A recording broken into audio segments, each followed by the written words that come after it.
Aimables téléspectateurs, bonsoir. Vous faites bien de choisir les antennes de la RTG. Nous sommes dans l'émission spéciale Face aux électeurs, une tribune essentielle à quelques jours d'un choix décisif pour notre nation. Encore une fois, bonsoir et bienvenue. Le 28 décembre prochain, les Guinéennes et les Guinéens se rendront bel et bien aux urnes pour exprimer leur choix. Parmi les 9 candidats retenus par la Cour suprême, chacun d'entre eux passera ici, dans cette émission, pour exposer son projet pour la Guinée. Et ce soir, nous continuons cette série avec un autre candidat. Il s'agit bien de M. Mohamed Nabé. Il est le président du parti Alliance pour le Renouveau et le Progrès, ARP. Vous êtes bien dans Face aux électeurs, c'est parti.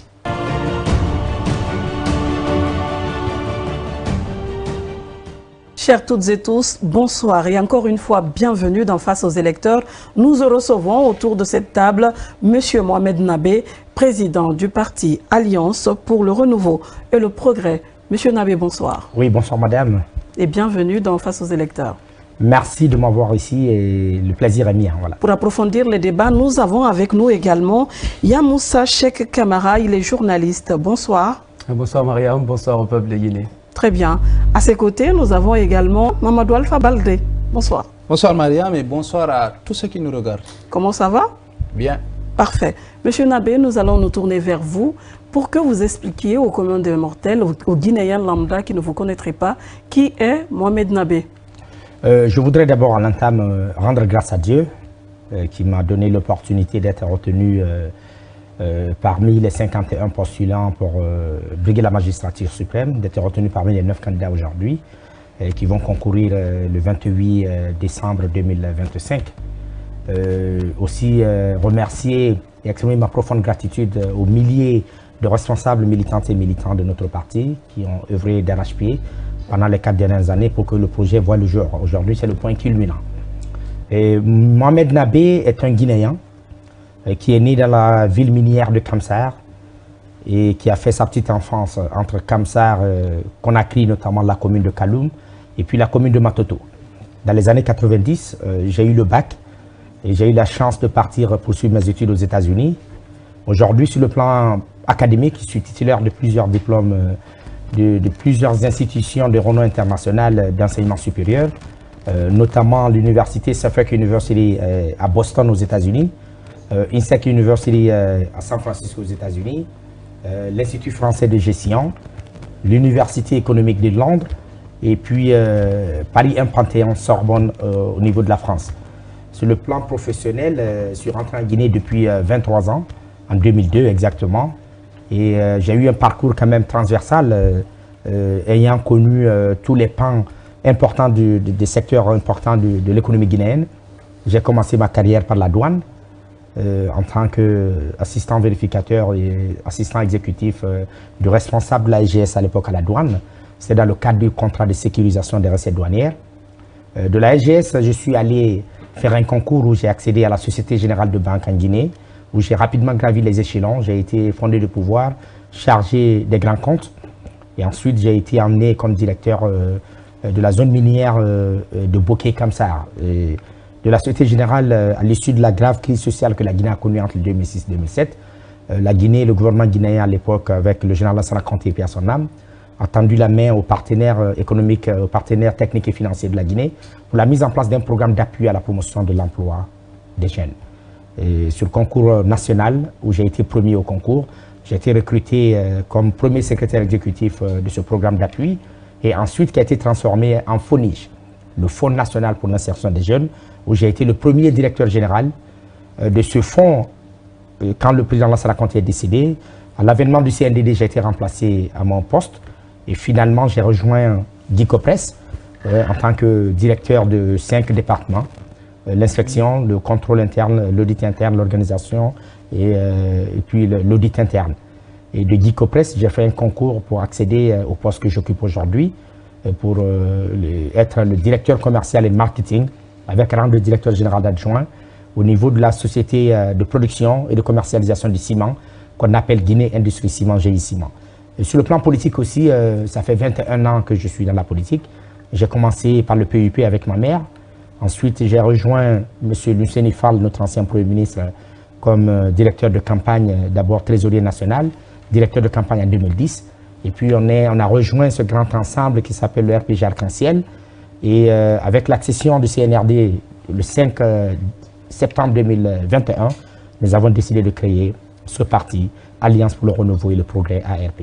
D'accord. On en sait un peu plus sur la personne du président Mohamed Nabé, 21 ans en politique. Aujourd'hui, vous êtes candidat et vous vous portez à la tête d'un parti, Alliance pour le renouveau et le progrès. Est-ce qu'on peut savoir globalement quelle est votre vision? La vision, c'est une vision pragmatique et réaliste, une vision sociale du développement. Nous voulons, la vision principale que nous voulons qu'il y ait une Guinée unie, une Guinée réconciliée, une Guinée prospère où la prospérité est partagée de façon équitable et de façon juste entre les Guinéens. Une Guinée où chaque Guinéen a sa place, et chaque Guinéen a une chance de réussir comme tout autre Guinéen.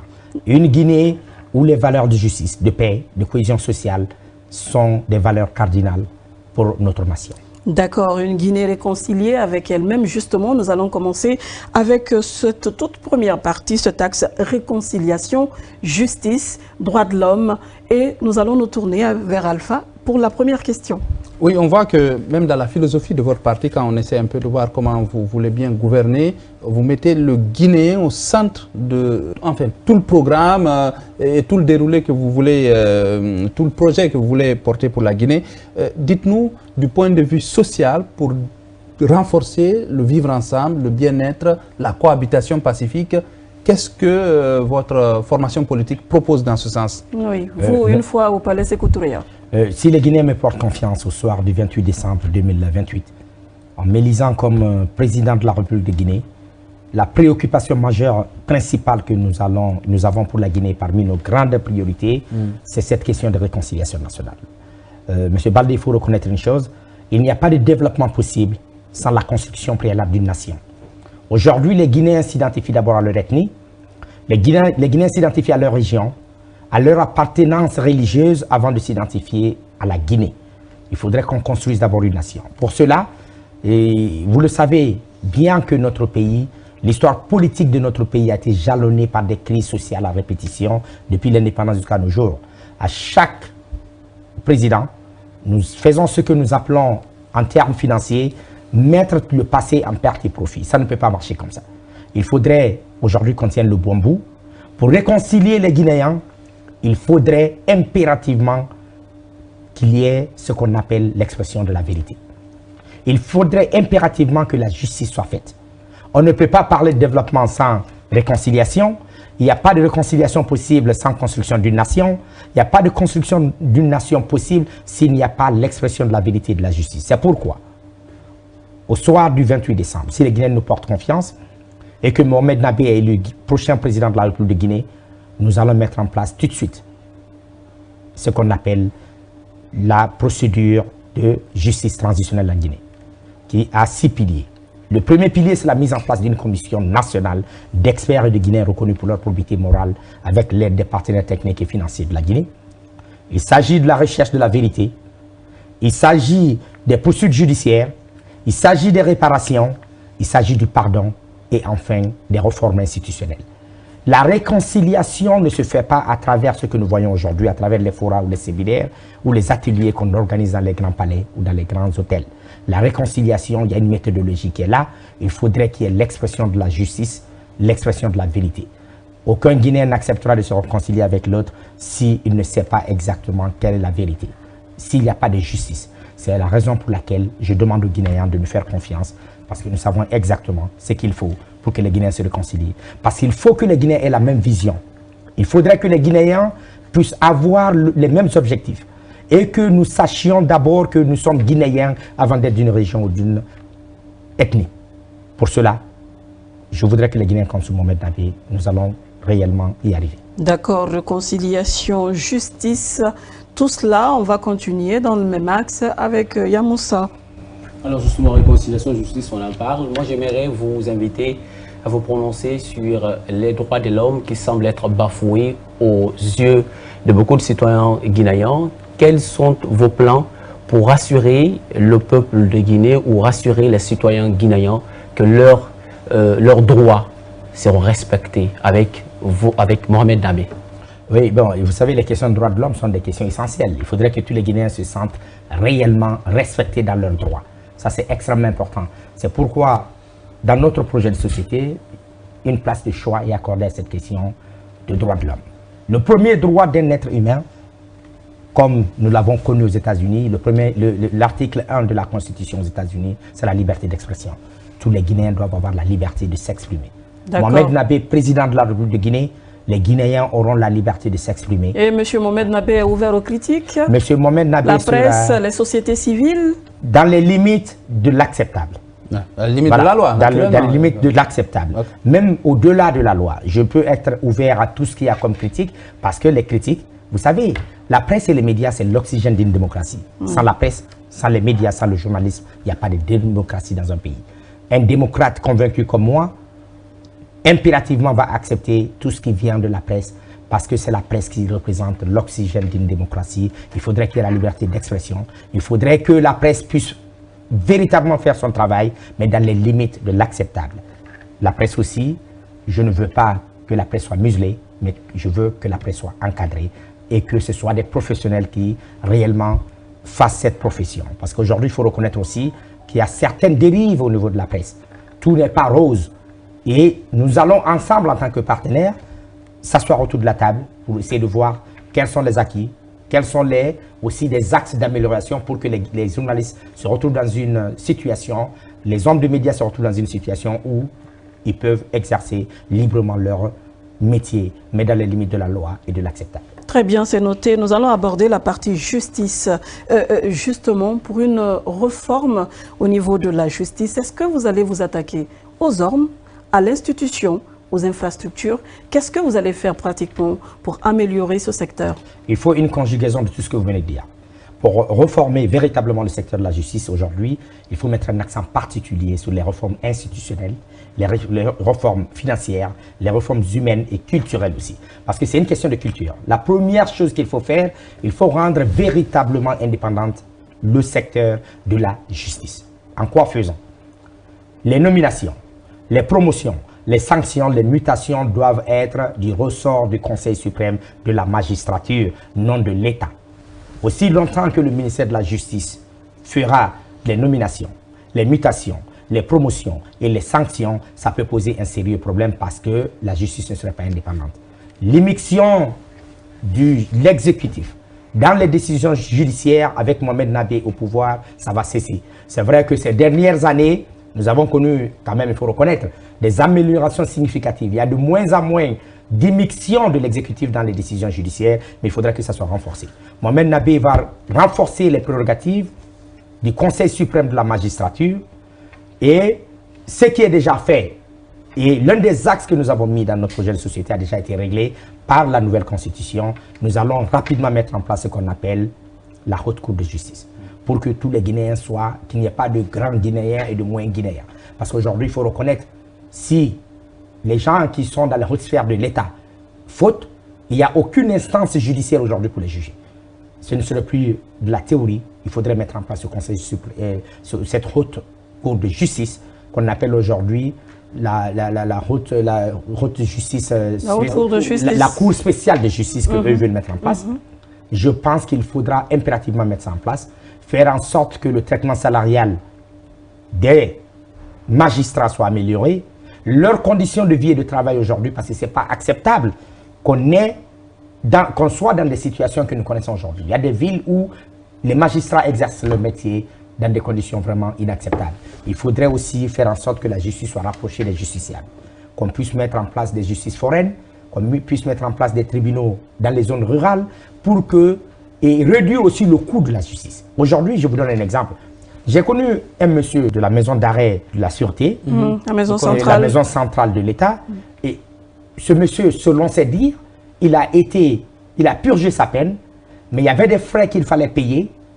Il fallait payer ses frais avant qu'il ne soit libéré, et c'est des montants dérisoires. Le monsieur est resté encore pendant des mois en prison à cause de ces frais-là.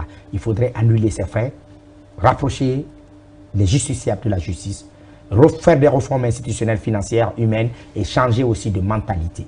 Après tout cela, on peut parler de sanctions. Mais il faut reconnaître qu'il faut d'abord les mettre dans les conditions idoines pour exercer leur métier. D'accord, on a assez compris la vision de transparence et intransigeance. Hein, et vous déclarez vos biens tout de suite après être élu? Ah oui, mais je l'ai déjà fait. Ça a été une des obligations que j'ai saluées. Oui, après. Et les membres de votre futur gouvernement? Oui, vous le savez. Chacun quand même a un passé dans ce pays-là. Mohamed Nabé, depuis 23 ans, prône la bonne gouvernance dans ce pays. J'ai animé des dizaines de séminaires.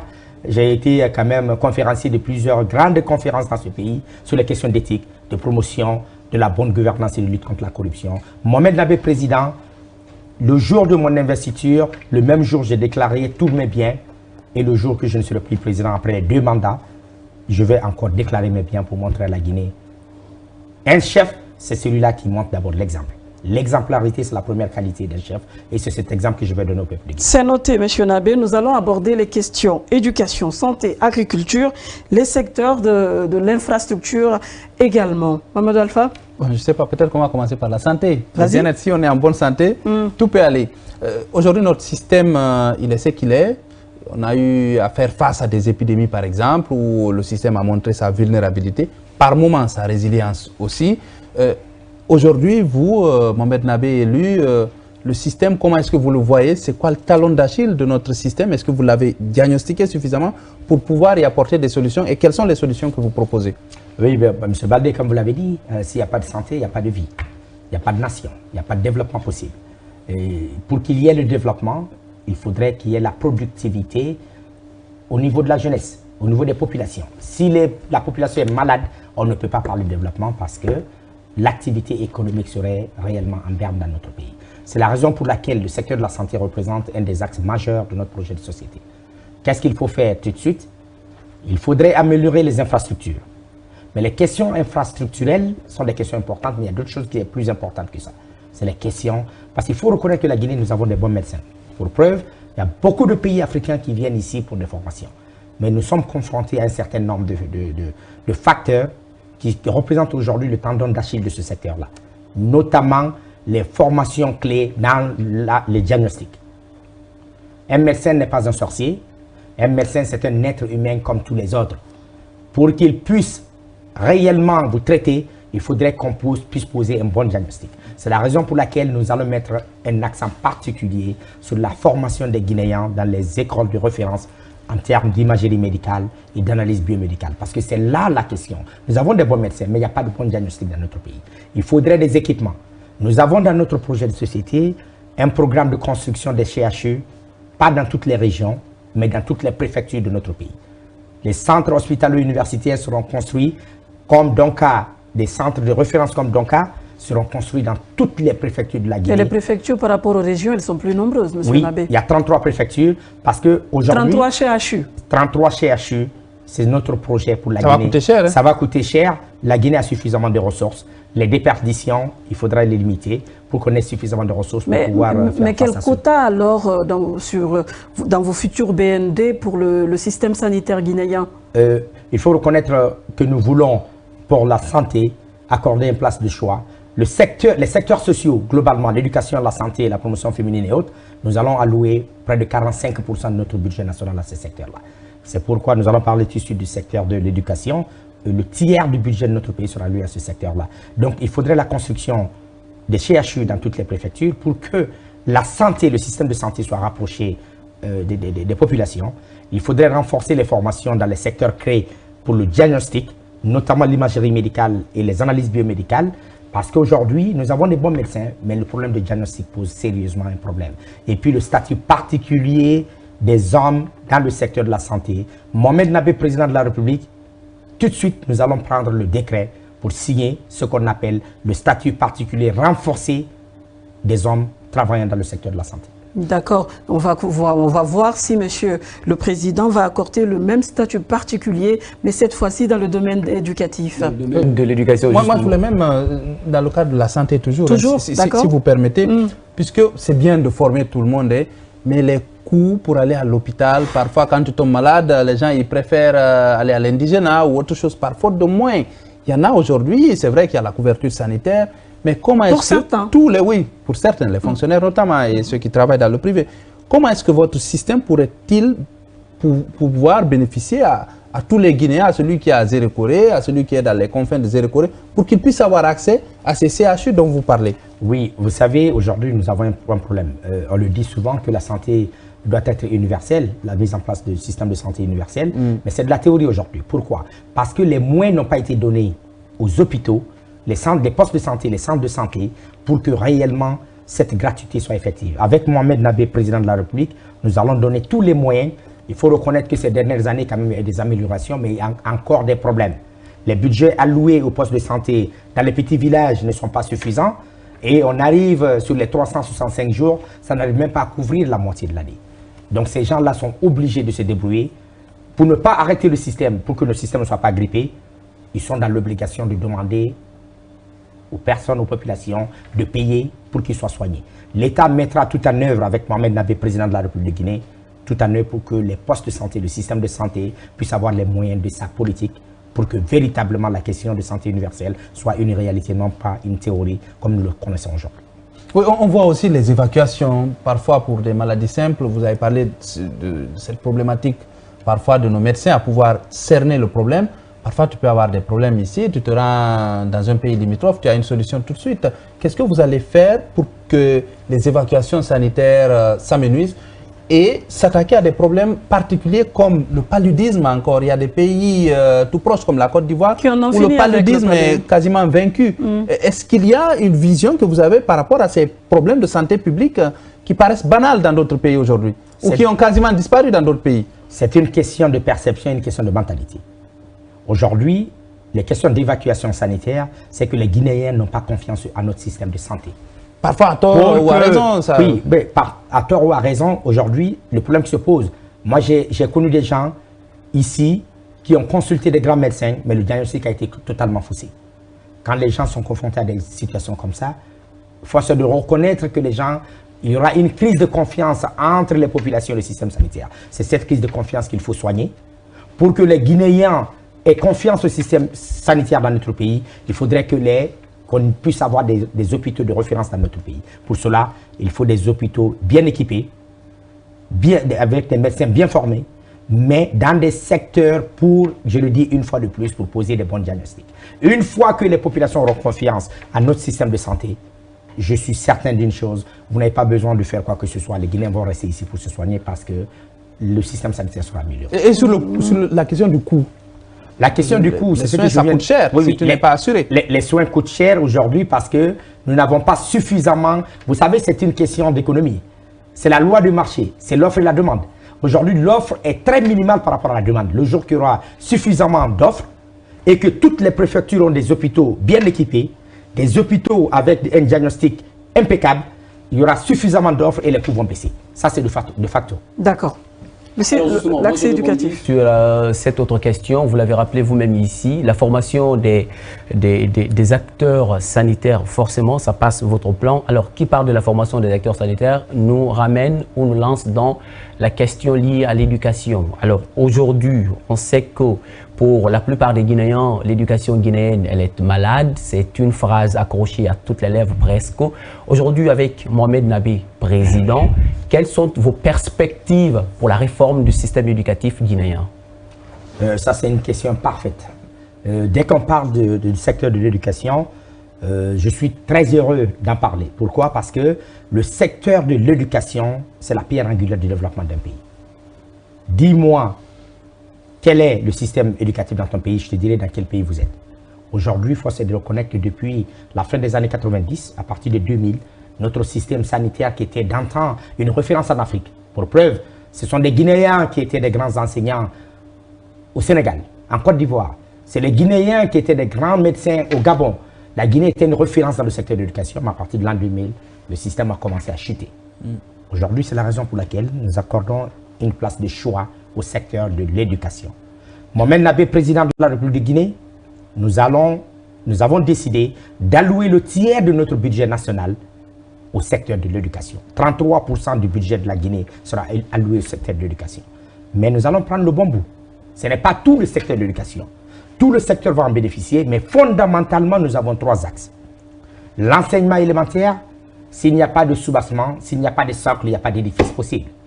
Nous allons mettre un accent particulier sur le renforcement de l'enseignement élémentaire. Le deuxième axe, c'est le renforcement de capacité et la formation de nos enseignants. Un enseignant mal formé ne peut pas bien former les jeunes. Aujourd'hui, la Guinée, force est de reconnaître que nous avons des enseignants aujourd'hui dont la formation laisse à désirer. Moi, j'ai connu des enseignants qui ne connaissent pas, qui ne peuvent pas construire une phrase sujet, verbe, complément. Et ça, c'est inacceptable dans un pays. Nous allons mettre un accent particulier sur le renforcement de capacité et la formation des enseignants.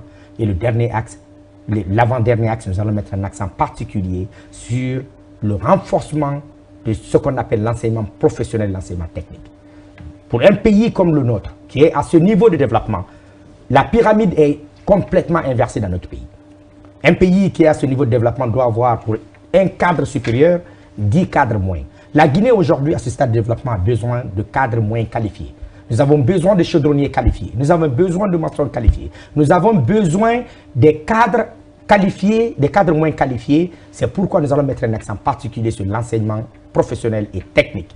Et enfin, les questions d'innovation, pour ne pas qu'on rate la 4e révolution qui n'est autre que le numérique. Alors, où est l'enseignant dans tout ça? Quand on sait que l'enseignant est celui-là qui forme tous ces acteurs, oui, c'est ce que étant donné qu'aujourd'hui, la question principale tourne autour du statut particulier, donc lié à l'amélioration de leurs conditions de vie et de travail. Quelle garantie avez-vous à ces enseignants?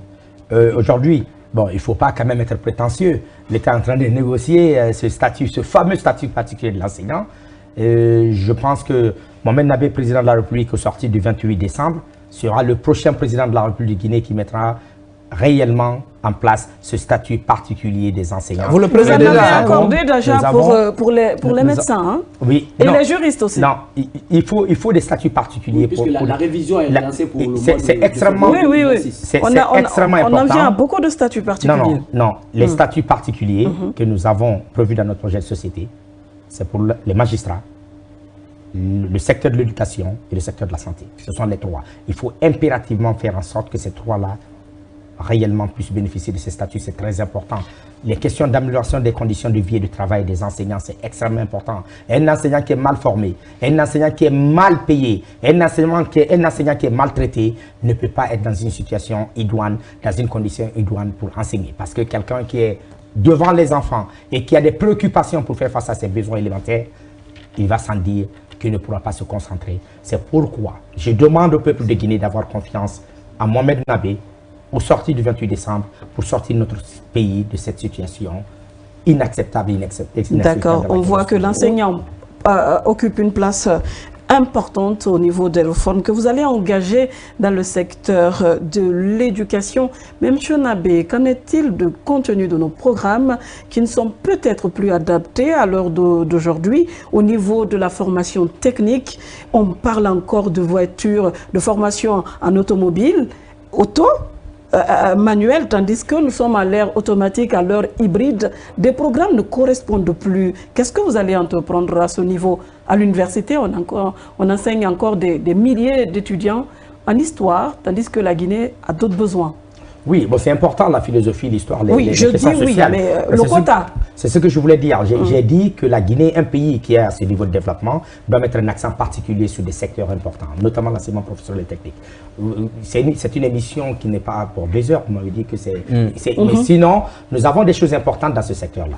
Et il faudrait impérativement faire en sorte que la Guinée puisse continuer ce qui est déjà là, c'est-à-dire les ERAM, les écoles régionales des arts et métiers. Des écoles où les gens viennent pour apprendre des métiers, des écoles équipées. Aujourd'hui, des gens font des formations théoriques dans le domaine de l'enseignement technique. Nous avons prévu de reformer notre système éducatif, notamment cette question de programme. Au niveau, par exemple, dans notre projet de société, nous avons prévu de faire en sorte que les filières techniques puissent commencer à être enseignées au niveau du lycée. Comparativement aux autres pays, quelqu'un qui veut être un comptable ou quelqu'un qui veut apprendre des filières techniques, commence par exemple en Côte d'Ivoire à partir du lycée. Nous allons mettre en place des lycées techniques et professionnels dans toutes les préfectures de la Guinée. Il n'y a pas de lycée technique et professionnel dans notre pays. Donc il y a quand même beaucoup de choses à améliorer. Nous allons construire 33 lycées techniques et professionnels dans les 33 préfectures de la Guinée qui seront équipés, reformer totalement le système éducatif et les programmes qui sont aujourd'hui vétustes. Les mêmes programmes qui nous étaient enseignés il y a plus de 30 ans, ce sont les mêmes programmes qui continuent aujourd'hui. Il faudrait l'améliorer et puis faire en sorte que ça soit conforme à l'évolution du monde actuel. Oui, peut-être la dernière question sur l'éducation. C'est bien, on n'a parlé que des grands, j'ai l'impression, et les tout petits, du primaire, semblait les oublier, M. Nabé. Quand je prends une commune de Lambagné, de Ratoma ou quelque chose comme ça, de Matoto, souvent, pour le primaire, dans une commune, à peine vous voyez 2, 3 écoles publiques et qui sont bondées souvent. Et on sait que voilà, tout le monde n'a pas les moyens de payer pour ses enfants dans les écoles privées. Vous êtes pour un modèle qui va vers le privé ou pratiquement le tout privé au primaire, où l'État va intervenir et former les enseignants, les maîtres dans ce secteur-là. Voilà, c'est ce que je disais. Vous savez, il y a beaucoup d'autres questions qui vont être abordées. Dans notre projet de société... Mais l'éducation est importante, M. Nabé, c'est pourquoi... Oui, c'est extrêmement important. Oui, nous, voilà. C'est pourquoi je vous ai dit que nous allons... Le Guinéen du futur, il dépend de vos décisions si vous êtes président. Effectivement, c'est la raison pour laquelle j'ai dit que nous avons décidé d'allouer le tiers du budget de ce pays-là au secteur de l'éducation. Cela dénote l'importance que nous accordons à ce secteur-là. Peut-être, M. Baldé, vous n'avez pas bien écouté. J'ai dit que le premier accent que nous allons, sur lequel nous allons, le premier axe sur lequel nous allons mettre un accent particulier, c'est le préscolaire et l'enseignement élémentaire. Ça représente le soubassement et le socle. Prenons un exemple. Aujourd'hui, il n'y a que 2 écoles maternelles publiques dans tout le pays, ce qui est inacceptable. Ce qui fait que c'est le tout privé. Nous allons dans même si le pré-primaire, quand même, ça existe dans beaucoup de préfectures aujourd'hui. J'en viens, M. Baldé. Nous allons construire des écoles maternelles dans toutes les 375 circonscriptions de notre pays. C'est-à-dire dans toutes les sous-préfectures, dans toutes les préfectures et régions de notre pays, nous allons construire des écoles préscolaires qu'on appelle les écoles maternelles. Nous allons faire en sorte que l'on revienne à l'ancienne méthode, à l'ancienne école, que moi j'ai connue dans les années 90. Nous faisons partie de la dernière génération avant que le système éducatif ne commence à dégringoler. À l'époque, jusque dans les années 90, les meilleures écoles de ce pays étaient les écoles publiques. Les meilleurs élèves étaient des élèves qui étaient issus des écoles publiques. C'est à cette école que nous allons revenir. Le tout privé ne peut pas exister dans un pays. Le privé est important dans un pays parce que l'État ne peut pas tout faire. Mais ce que nous connaissons aujourd'hui, nous allons continuer, nous allons mettre fin à cela. Faire en sorte que la Guinée puisse avoir des écoles élémentaires, des écoles secondaires et qui sont des références publiques, qui sont des références mondiales que nous allons mettre en place ici.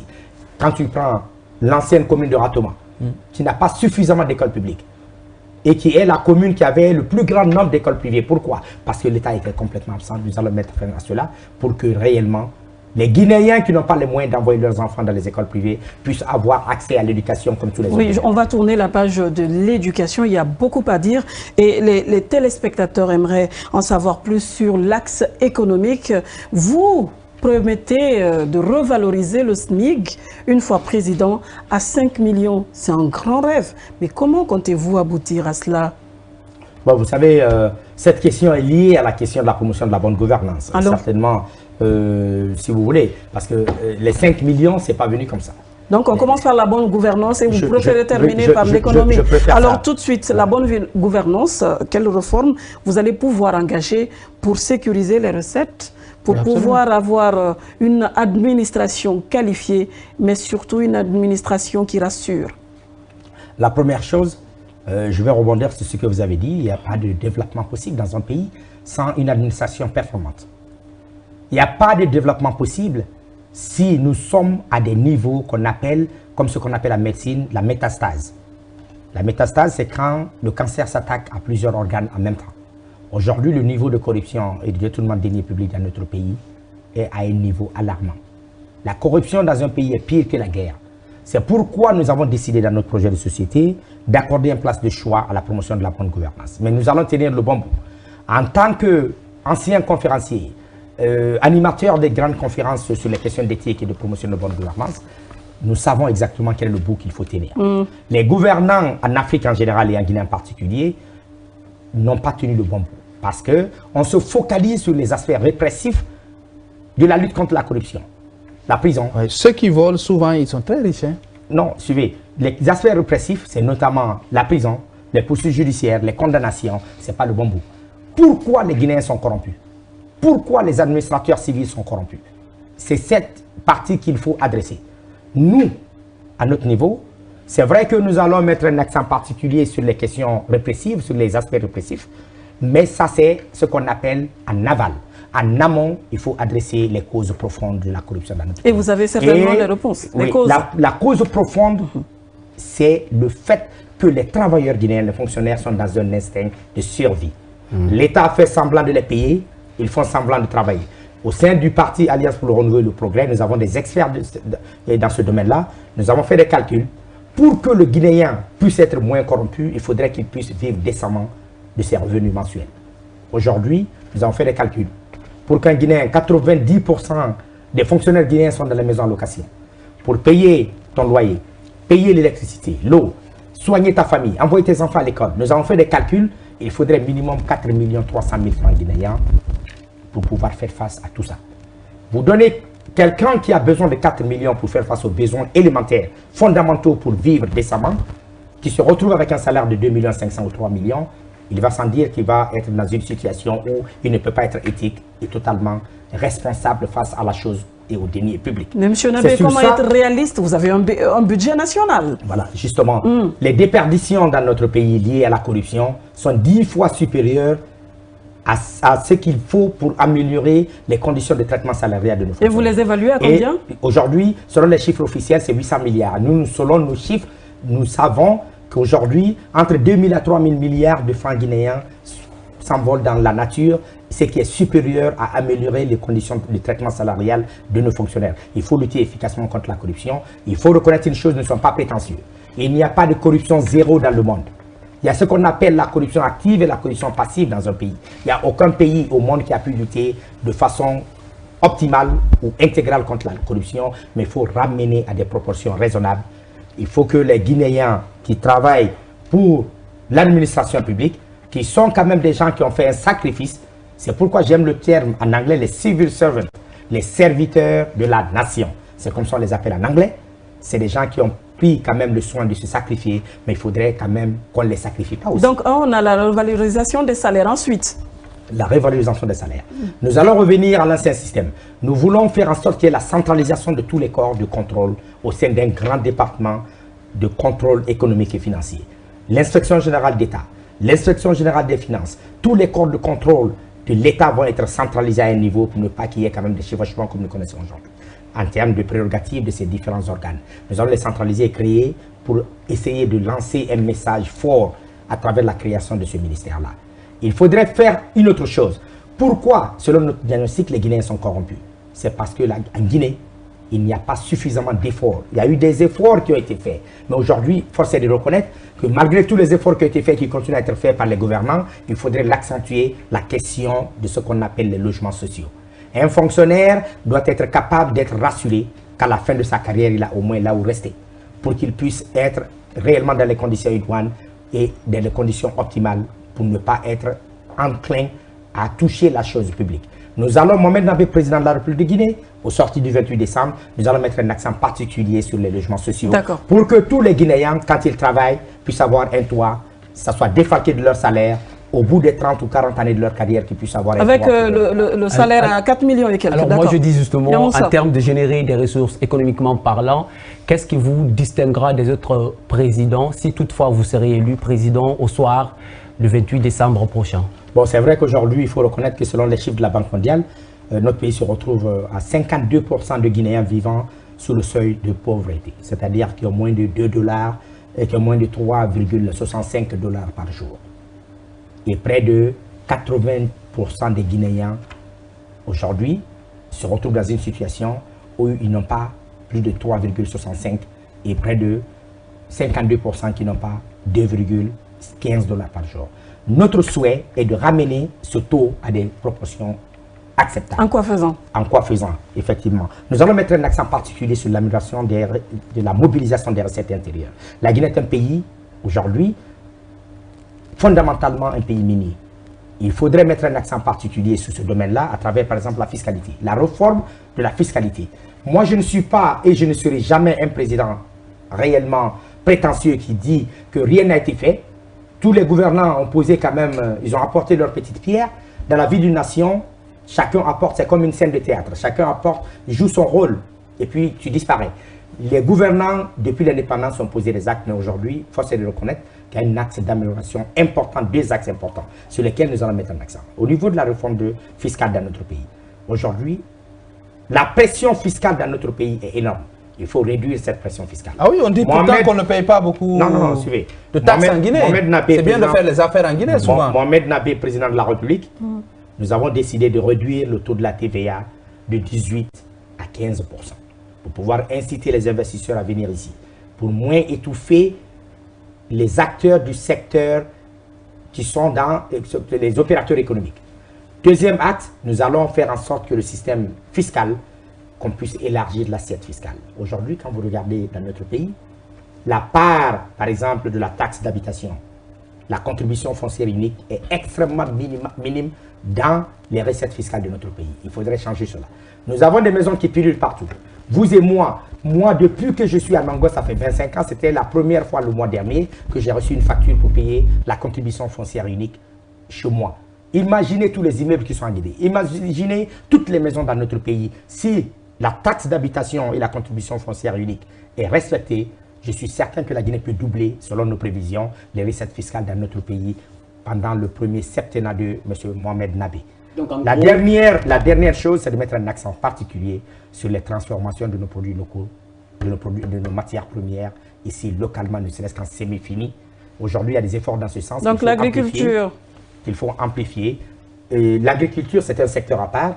Vous avez parlé des transformation agroalimentaire. Voilà, il a parlé quels sont les pans sur lesquels nous allons nous appuyer pour améliorer les recettes intérieures. C'est sur ça que j'ai parlé. Maintenant, le secteur de l'agricole, si vous voulez qu'on en parle, c'est un secteur important. Oui, avant l'agriculture, juste en termes de gouvernance financière, cette discipline financière que vous prônez, vous savez, actuellement, il y a une crise de liquidité, plus ou moins dans un certain nombre de banques, notamment. C'est difficile d'avoir de l'argent. Ça sera quoi votre politique monétaire? Voilà, c'est très simple. Aujourd'hui, la raison, la cause fondamentale de cette crise, c'est pas au fait, en quelque sorte, une crise de liquidité comme telle. C'est une crise réellement de billets. Et la cause fondamentale, c'est la crise de confiance qui s'est installée. Aujourd'hui, nous sommes dans un cas où c'est comme un serpent qui cherche à mordre sa queue. Quand les gens engrangent des ressources liquides, ils ont peur de déposer dans les banques parce qu'ils n'ont pas accès après au moment voulu et réellement au montant voulu à temps. Donc, ce qui fait que les gens thésaurisent l'argent. Ils ont créé des banques parallèles. Quand vous allez à Madina aujourd'hui, tout le monde a un coffre. Donc si les gens ne déposent pas l'argent à la banque, il n'y aura pas de liquidité. Et s'il n'y a pas de liquidité à la banque, les gens ne pourront pas être payés. Qu'est-ce que vous proposez? Ce que nous proposons, c'est que l'État doit injecter tout de suite des ressources liquides dans le système. Il y en a qui vont dire planche à billets. Oui, planche à billets, c'est vrai que ça a des conséquences sur l'inflation. C'est extrêmement important de le signaler aussi, mais à des proportions, quand on atteint ce niveau-là, il faudrait que les gens soient rassurés qu'ils peuvent avoir accès à leur liquidité pour que, enfin, les opérateurs économiques puissent avoir le courage de revenir vers le système bancaire classique. Aujourd'hui, ils ont créé un système bancaire parallèle qui est beaucoup plus liquide. Les gens font ce qu'on appelle le troc entre eux. Vous avez de l'argent, j'ai de l'argent, et puis on échange sans qu'on passe par le système bancaire. Et ce qui est extrêmement important parce que le système bancaire, c'est le socle d'une économie. Donc vous comptez si le système bancaire à travers seulement une injection d'argent, vous pensez que la solution peut être trouvée? Non. C'est du déjà vu, non, monsieur Nabé? C'est du déjà vu, ça? Non. Il faudrait que la confiance revienne. C'est ça le fondamental au niveau. Et aussi, il faudrait baisser le taux directeur. Quand tu baisses le taux directeur, les banques peuvent se refinancer auprès de la Banque centrale à des taux acceptables. Les gens pourront avoir le courage de repartir vers les banques pour pouvoir se refinancer. Et l'économie va continuer à tourner parce que là, c'est le deuxième axe sur lequel il faut s'appuyer. Alors moi, je dis, si on doit injecter des billets, c'est qu'il y a crise. Alors avec le parti ARP à sa tête, Mohamed Nabé, qu'est-ce qu'il faut pour qu'on n'en arrive pas là, je vais dire, pour éviter de telle crise? Oui, bon, vous savez... la crise de confiance, elle est déjà là. Oui, non, c'est ce que je dis. Pour qu'on puisse sortir de là, il y a plusieurs axes. Il y a l'axe d'injection, il y a l'axe aussi... le rétablissement de confiance. Non, rétablissement de confiance, c'est une fois qu'il y aura suffisamment de liquidité au niveau des banques, dans le système classique bancaire, automatiquement les Guinéens vont être rassurés parce que si un Guinéen veut retirer 100 millions, 200 millions, il peut aller retirer. Contrairement aujourd'hui, tu demandes 100 millions, on te donne 10 millions. Et il faut mettre un accent particulier sur le troisième axe, c'est le renforcement des transactions numériques. Ça, c'est extrêmement important. Il faut reconnaître que notre économie est encore très liquide. Aujourd'hui, il faut diminuer la part du liquide pour augmenter la part du numérique, c'est-à-dire les monnaies électroniques. Il faut développer les monnaies électroniques et le numérique aussi dans les transactions financières dans notre pays, ce qui va baisser la pression sur le système classique, ce qui va baisser la pression sur la liquidité. Mais quel secteur d'appui à votre niveau pour une économie forte? Est-ce que vous allez vous appuyer sur les mines, l'agriculture? Mais quel secteur vraiment? Est-ce que vous serez du genre à renégocier les contrats miniers?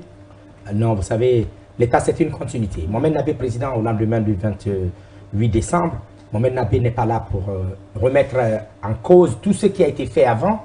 Mohamed Nabé est là dans un cadre de partenariat gagnant-gagnant, concilié, autour de la table. Nous allons pas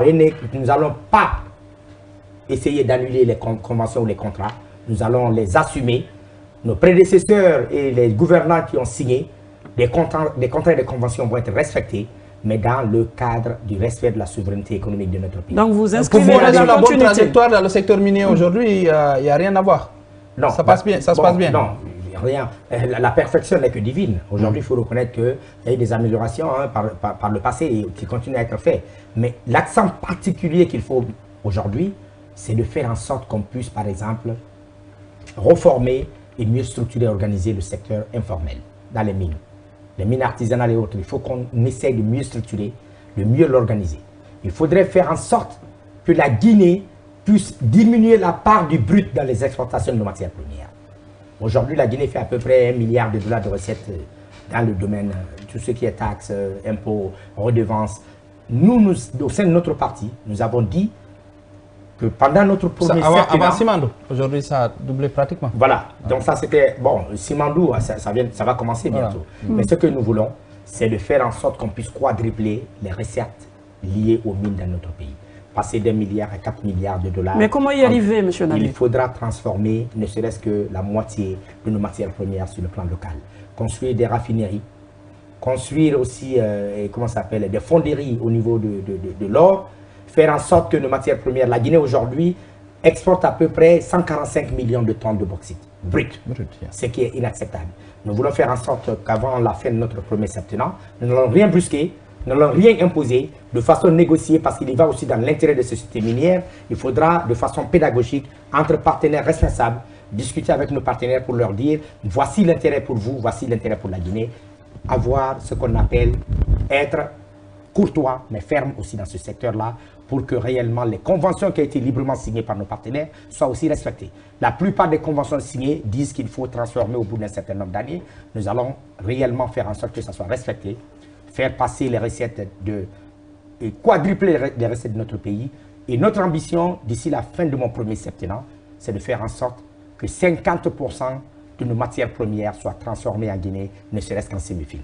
Donc là, le développement, vous vous appuyez carrément sur le secteur minier? Non, pas forcément. Le secteur minier sera un levier pour pouvoir engranger les ressources et pouvoir financer les autres secteurs. C'est pourquoi l'importance, et vous savez, c'est très important. Il faudrait qu'on se départisse d'un certain nombre de choses. Prenons le projet et le programme Simandou. Une très bonne chose pour la Guinée. Ça, en tant que Guinéen patriote, je le dis que c'est une très bonne chose. Il y a beaucoup de choses, parce que la chose qu'il faut saluer concernant le programme Simandou, c'est la première fois dans notre histoire réellement qu'on puisse réellement tenir le bon bout, planifier, organiser tout ce qui est comme ressources à venir dans notre pays avant que le projet ne commence. Ça, c'est une bonne chose. Il y a beaucoup de choses qu'il faut améliorer par rapport au programme Simandou si nous voulons réellement atteindre les objectifs escomptés, notamment l'amélioration de et la modernisation de notre administration, la lutte contre la corruption. Ce sont les deux axes sur lesquels M. Nabé va se focaliser pour que les Guinéens véritablement puissent bénéficier de ce programme Simandou comme il le faut. D'accord. Donc, à part le secteur minier, quel autre secteur d'intérêt et quelles seront vos actions et les impacts surtout pour les Guinéens?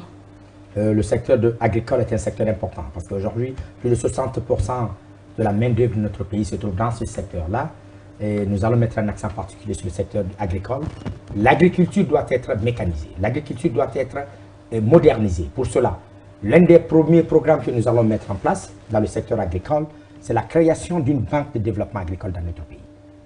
Nous allons faire en sorte aussi que d'ici la fin de mon premier septennat, qu'il y ait une usine de fabrication ou de montage de machines agricoles dans notre pays. Avant la fin des 3 premières années de mon septennat, nous allons construire ici, faire en sorte qu'on soit complètement et totalement indépendant de l'importation des intrants agricoles en construisant une usine de fabrication des intrants agricoles pour que 100% des besoins de la Guinée soient produits localement pour pouvoir baisser les coûts. Construction mise en place d'une banque de développement agricole, construction d'une usine de fabrication d'intrants et de machines agricoles pour que les Guinéens puissent avoir accès aux ressources qu'il faut aujourd'hui pour que l'agriculture... Quelle assistance pour les PME? On sait que l'agriculture, c'est souvent privé. Les associations, les ONG. Justement, nous allons mettre en place un guichet pour le montage et l'accompagnement des petits agriculteurs qui sont dans ces PME-là, pour qu'ils puissent avoir aussi accès aux ressources qu'il faut. Si on pourrait bien aborder la question des infrastructures routières, vous avez parlé des logements sociaux et bien d'autres.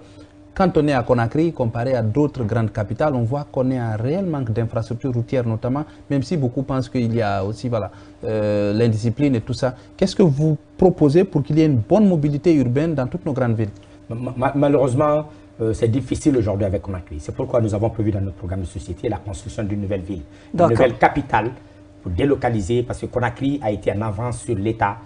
Il y a eu trop de constructions anarchiques. Pour pouvoir réellement faire ce que vous voulez aujourd'hui, ça coûte excessivement cher parce que les gens ont construit pêle-mêle.